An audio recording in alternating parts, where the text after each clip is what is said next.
Yo, what's going on, chat? WSA, yay, back in this bitch again. You feel me? I seen something I was trending. I'm not really much of a political type of individual, but I know there's people out there that have been like searching for this and trying to keep up to date what's going on with the world. So I'm about to be that fella that's gonna help out. You know what I'm saying? So there's something that's trending right now about the Republican versus Democratic votes when it comes down to the shutdown on the Capitol. So we're about to go ahead and react to it. All right, let's get this boy going. All right, back to the serious stuff now. In about an hour, the Senate will hold its next set of votes today on dueling measures to fund the government and potentially end the shutdown.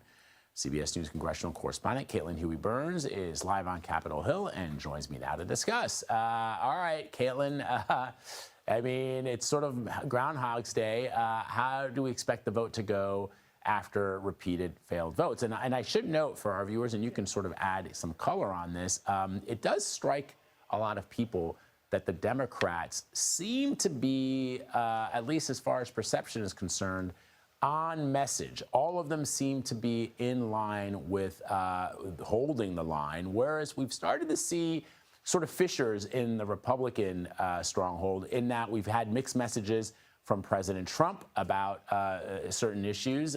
He yesterday talked about the fact that he was actually negotiating with Democrats. Democrats said that that wasn't true. Then he talked about, you know, sort of arbitrarily deciding who gets back pay and who doesn't, which some Republicans are taking issue with. So how does it strike you? Yeah, Vlad, I was going to use the Groundhog Day reference, but I'll say that I'm going to sound like a broken record where I think we're going to see the same thing today that we have seen pretty much every day since this shutdown began. We're going to see another vote this morning, and we're probably going to see the same breakdown, and it will fail.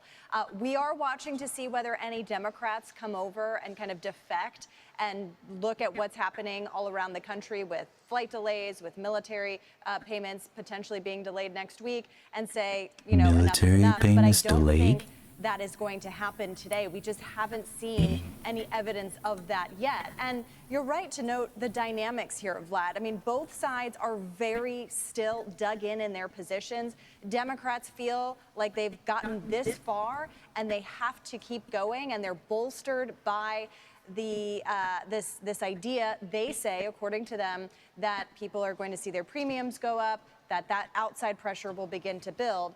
Republicans did have a strong argument heading into this, which was, look, this is just a basic, clean extension of government funding, and there's no reason that Democrats shouldn't agree to it because it's something that they agreed to in the past. What's complicating some things, though, in terms of their messaging is the messaging coming from the White House. This idea of laying off workers, not just furloughing them. Talking yesterday about not giving back pay, even though that would be against a law that was passed in 2019 after that last government shutdown to make sure workers were paid. So if this were up to Republicans, they would just continue that messaging of this is a clean CR, Democrats should support it, and we'll talk later about funding for other things. But they are continually asked about the president's handling of this. Now, Democrats say the president has to sign off on anything because he is the one that is going to kind of be make or break in any negotiations. Yeah, some really interesting detail there. And of course, what's kind of wild is the president who signed that law is the current president of the United States, Donald Trump, in his first administration during the last shutdown. He signed the law that now makes it illegal to not offer that back pay to those workers. All right, Caitlin Huey-Burns for us on the Hill. Love to see it. Thank you very much, Caitlin. That's crazy, chat. That is low-key crazy. Honestly, at the end of the day, it's Donald Trump's call. You know why? Because he's the president. He is the one who has to make that decision to give it the okay or not okay. Proceed, not proceed. You know? And I know both beliefs in both parties is pretty big and it's pretty massive. So tell me what y'all think down below and we can discuss it, you know? Shout out to my little cat right there.